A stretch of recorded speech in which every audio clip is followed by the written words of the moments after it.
I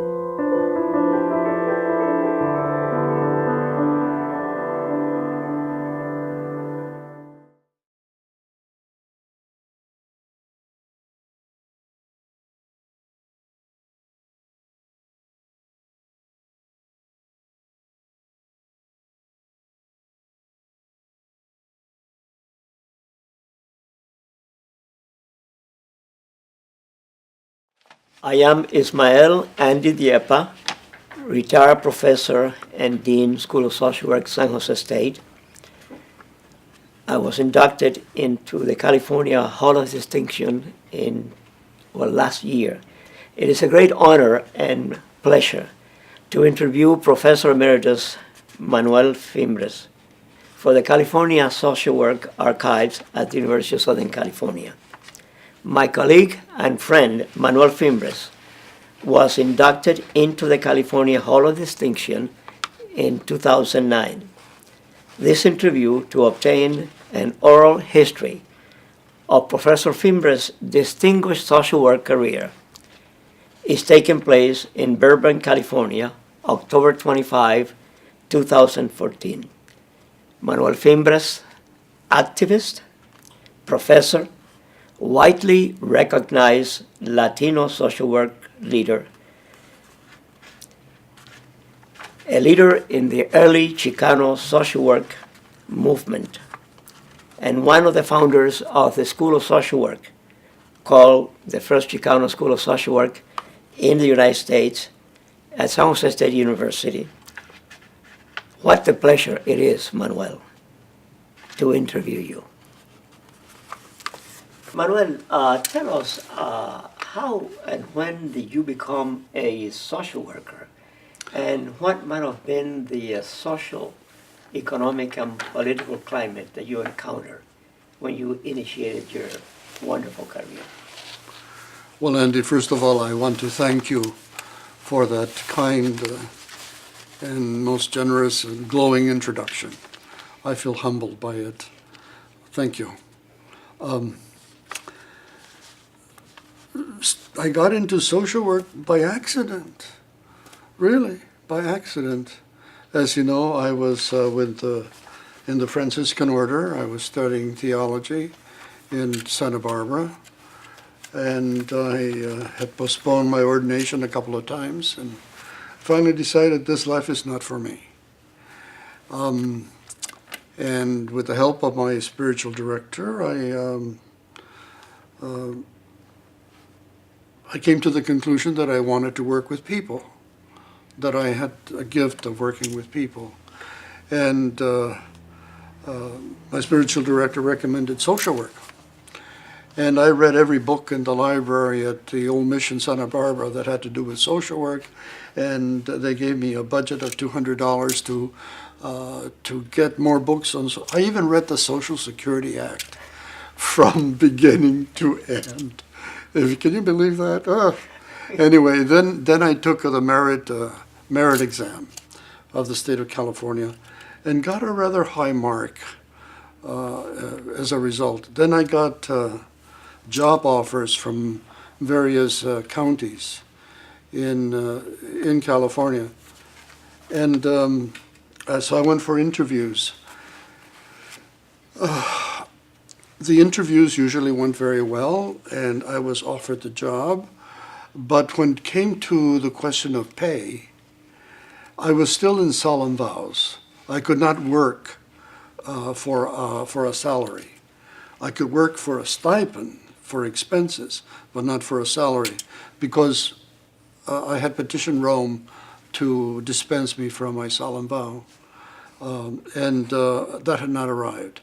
Well, when it came to that part of the interview, I was considered like a religious nut, and goodbye. Except one person understood and gave me a job, and he was the director of the welfare department in Bakersfield, California. And one of the reasons why he was amenable was the fact that he was a Mormon bishop. And as you know, Mormon seminaries also live on stipends. So he knew how to do it, how to So he didn't see that as an impediment at all, and he hired me. But he told me one very strange thing. He says, I want you to come and I will teach you all the workings of a Department of Social Services, of the Welfare Department. But I want you to quit in 2 years and go get your master's. So that's how I came into social work. Now, how did your career develop? What was your primary focus? I'm assuming at that time they have specializations that you go into when you get your master's degree. How did your career develop? Well, at that time, when I started working in Bakersfield, the year was 62, July to October of 63. And at that time, you know, there was the Cursillo movement was in full swing. Chavez was organizing.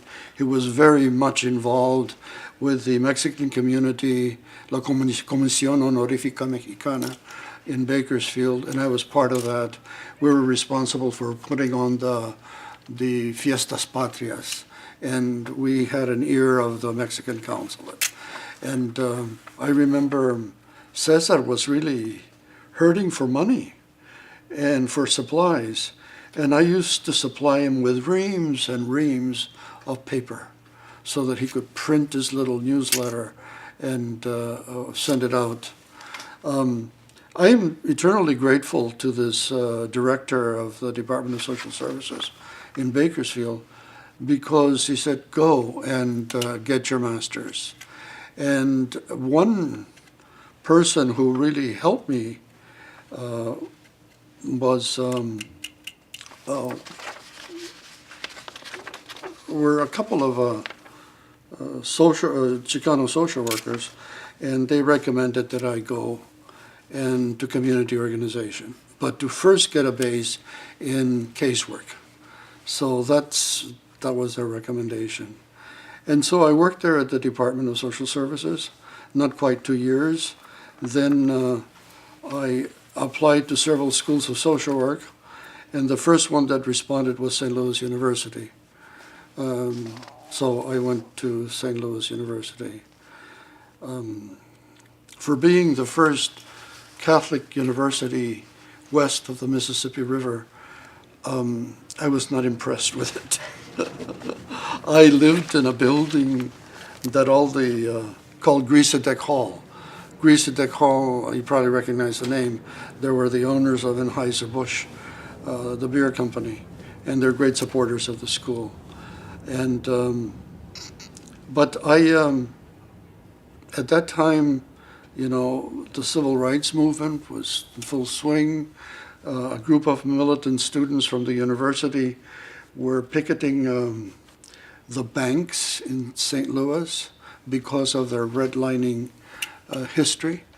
And I was placed as a school social worker in one of the poorest, the Pruitt-Igoe housing projects. The Pruitt-Igoe housing projects, as you probably know, got all kinds of awards when they were first constructed, but it had to be destroyed, dynamited after several years because it got so bad. And that's where I was placed in a Jefferson school. And boy, was that an eye-opener. One day, just to give you an example, one day a young kid that I was working with came to school from lunch, and he was in shock. I could tell that something terrible had happened. And I went and sat down with him. I think I gave him something to drink, and then he started crying. He says, "My mother is going to kill me. My mother is going to kill me." And I said, "Why? Why?" He couldn't even talk. He says, "Come, let's go to your house so you can show me what happened." He lived about 2 blocks away from the school. I went to his place, and his problem was that when he came out of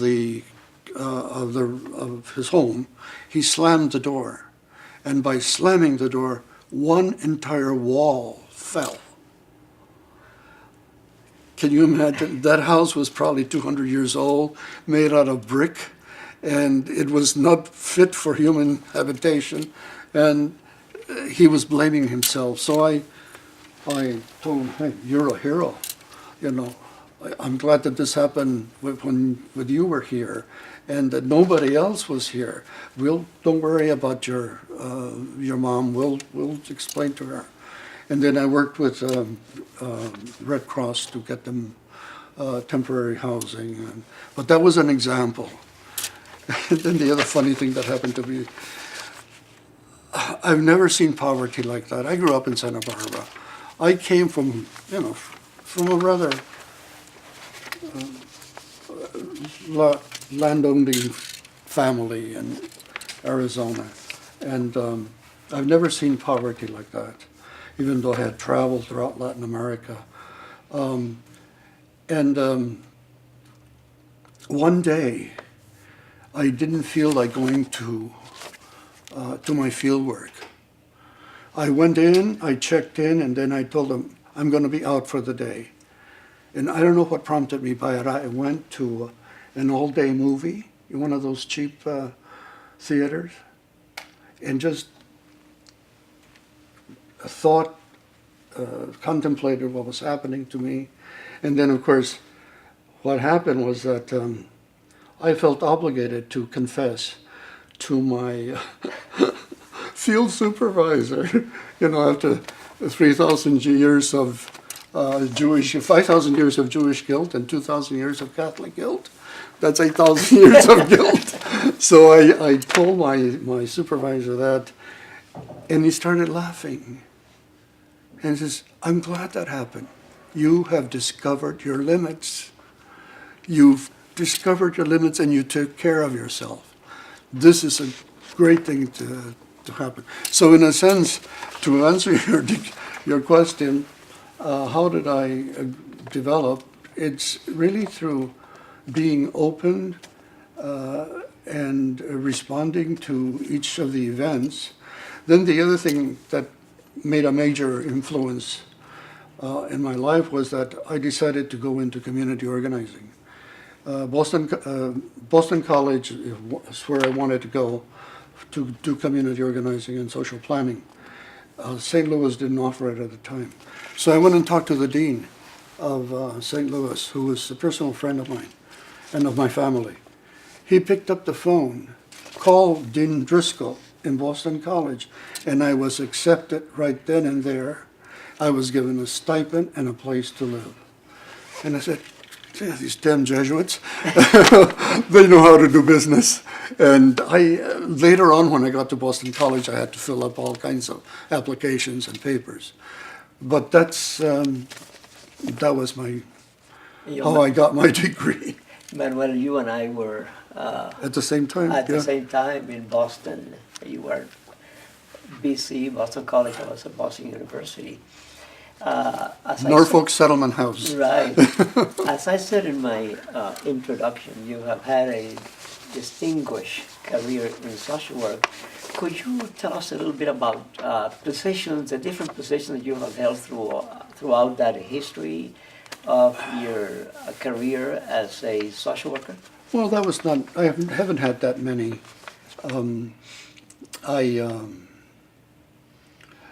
After I got my degree, I worked for a while with Catholic Charities here in Los Angeles, and then Catholic Charities in Arizona. Then I got a job as a generalist planner. I was the assistant executive director of the Community Social Planning Council for Maricopa County.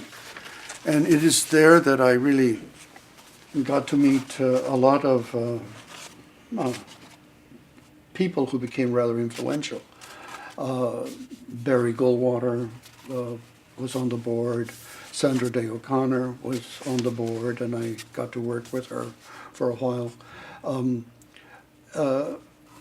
At that time, war on poverty was in full swing, and in Maricopa County and the city of Phoenix, were starting programs, and the council was quite involved. The council had several contracts with the city and with the government, and so that's was it was an opening type of an experience. How these influential people had a sense of noblesse, and they really wanted to make the community a better place. And then from there, I left them and I became a generalist planner at the Social Planning Council in San Jose. And there is where I met some of these Chicanos, militant Chicanos, who were picketing the United Way, and they wanted to develop agencies to serve the the Chicano community in San Jose, and they were even thinking of setting up a school of social work. So I got to work with them.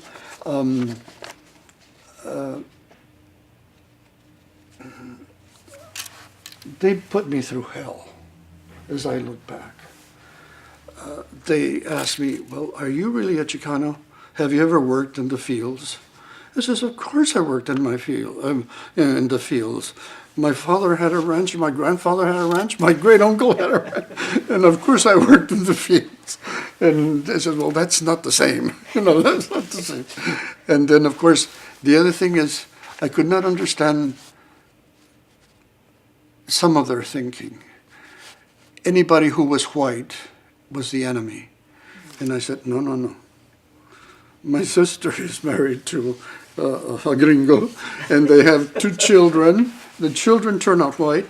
You want me to hate them, to see them as enemies? No, no, I cannot. And I kept saying, to me, the color of skin doesn't matter. And I used to tell them, remember, the color of brains is gray, and all of our brains are gray. And so that's, I tried to develop that.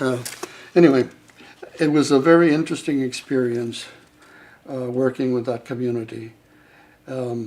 Then we discovered that for a school of social work to really develop, it had to be accredited. And the accreditation agency was in New York, heavily Jewish, and with very little understanding of our plight. So I was selected to go and work with the Council on Social Work Education in New York. And through the machinations of people like Ramos, Dr. Ramos, I was able to get a grant for the council to recruit Latino social workers to go into social work teaching. And that's our path crossed. and our paths crossed there. And that program was very successful. I was able to identify interested people who wanted to go into teaching.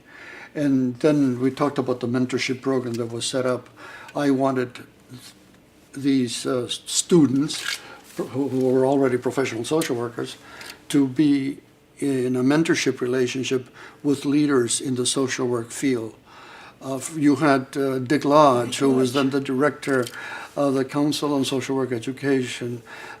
We had people like Margaret Smith from NIMH, Corinne Wolfe from SRS, Social Rehabilitation Services. Luis Medina.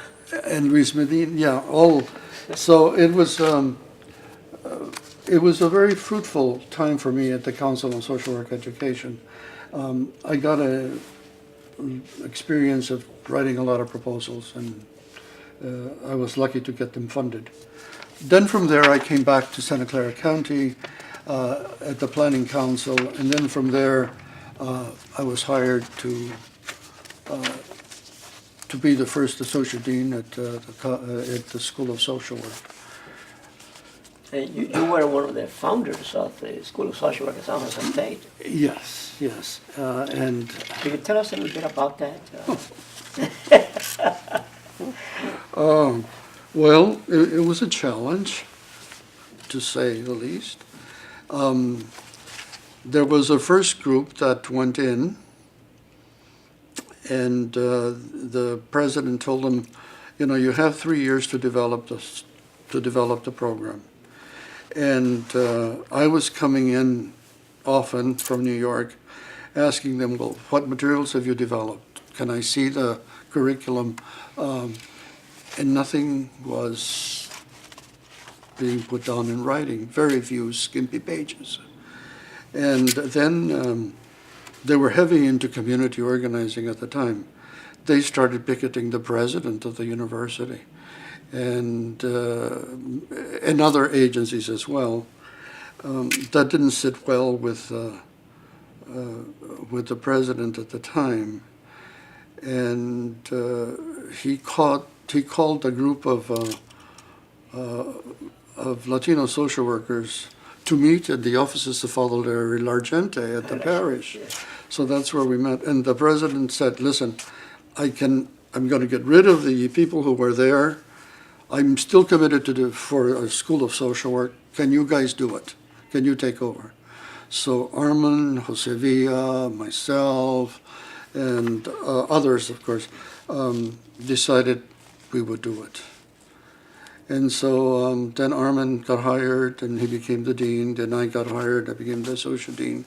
And then there were just 2 of us, and we had to teach all the classes, do the hiring, do the recruiting. The old administration took all the records with them, and so we had to start from scratch. Anyway, finally, we were able to get it accredited in 3 years and hire the people and develop the mission, the unique mission of turning out social workers capable of working with Latinos, the transcultural social work practice. That was a great contribution. Manuel, through your distinguished and successful career, I'm sure that you had to use different strategies to accomplish the goals that you were setting for yourself and for the colleagues that were working with you. Andy, I had to carry a gun. The threatening calls that I got at home, and I was living with my sister and her 2 little children, gave me permission. I showed them to hurt them to the police, etc. And they gave me permission to carry a gun. And of course, I don't think I would ever use it, but it got that bad. My car got broken into, got vandalized several times. So one of the techniques was surviving. And I did not want to hate.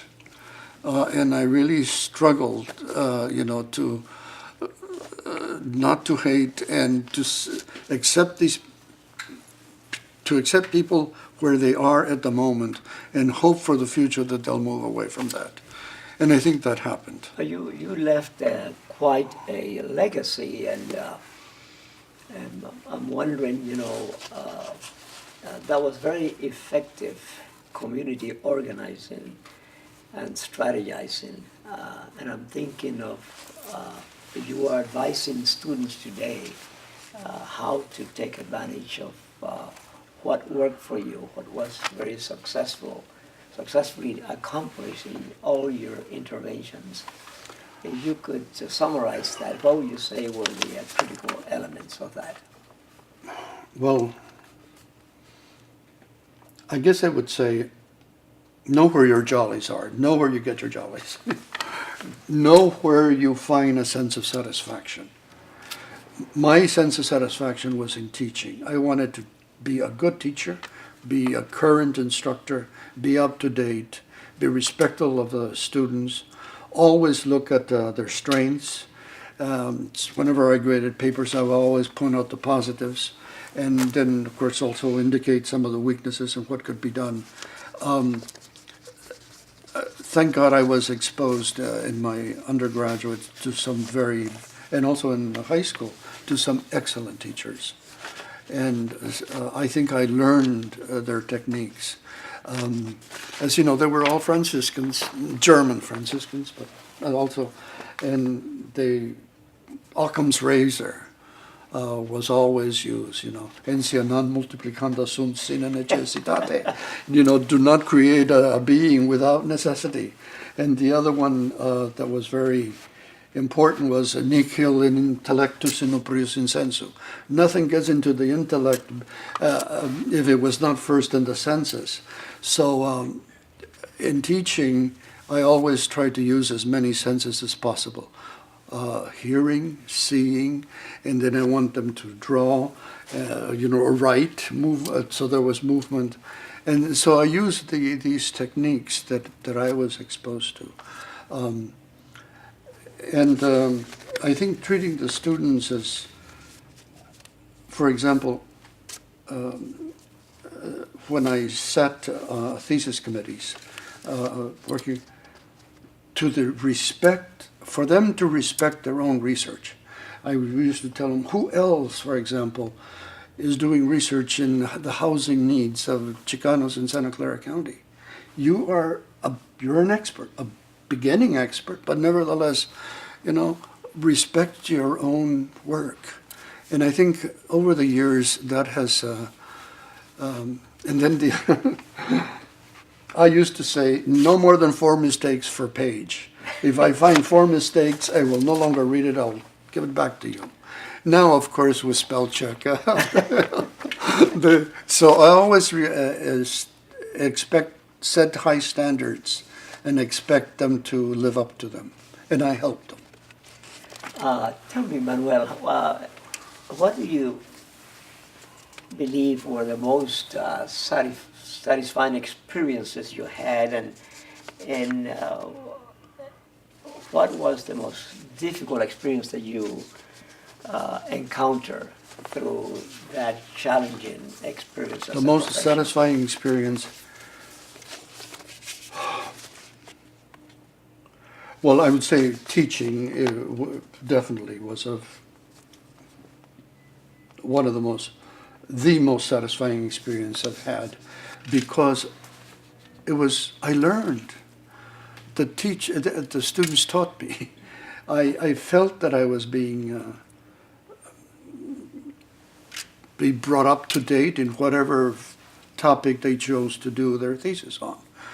There was the latest research, etc. So I was always open to the learning opportunities that's in pedagogy, in the process, and so that was very important to me. So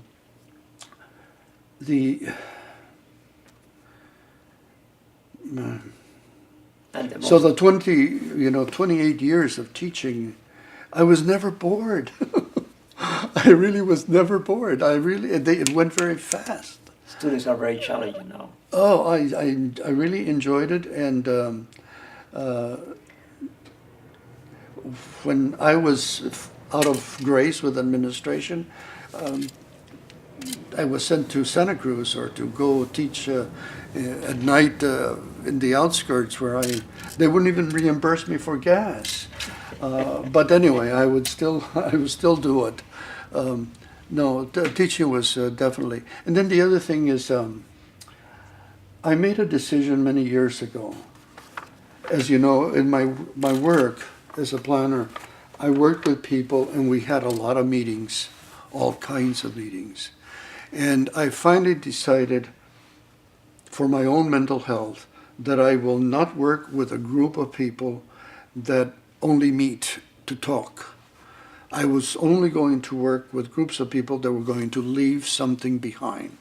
A building, a program, a book, something tangible behind. Then I would, and so that has really helped me be selective and focus my energy on projects. Like I'm very proud that we have a $30 million edifice right there across from the university for senior housing, for the poorest of the poor. The seniors live there. The Eastside Center, another product. Of course, the school as well. Manuel, I'd like to go back to an initial question that I asked you, and that is, how has the field of social work and the social, political, economic climate has changed during the course of your career? Well, Andy,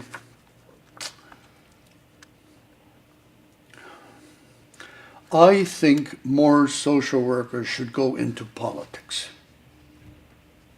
I really believe that. We have the values, we have the vision, why not get the power?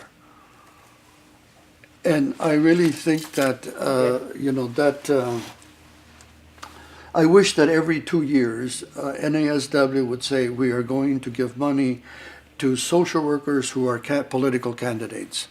And then the other odd year gives like they normally do. But I really think that we should make an effort to get social workers elected to political positions at all levels. School boards, especially school boards, city council, mayors, state level, federal level as well. Where is our Harry Hopkins now that we really need him, for example? What about Madam Frances Perkins? The great ones of who worked with Roosevelt. And with this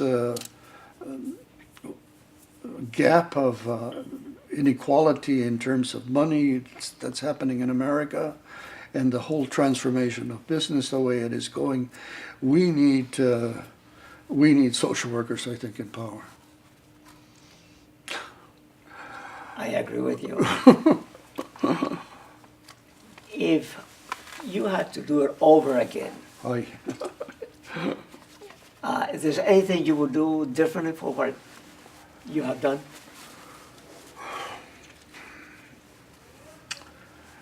Well, I was so gullible.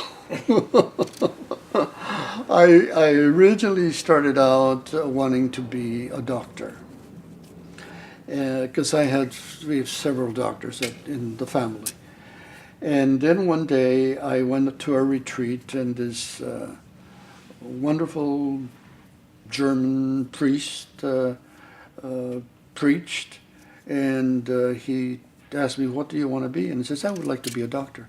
And then he said to me, why don't you be a doctor of souls? Well, that sounded so good that I said, okay, I'll try it.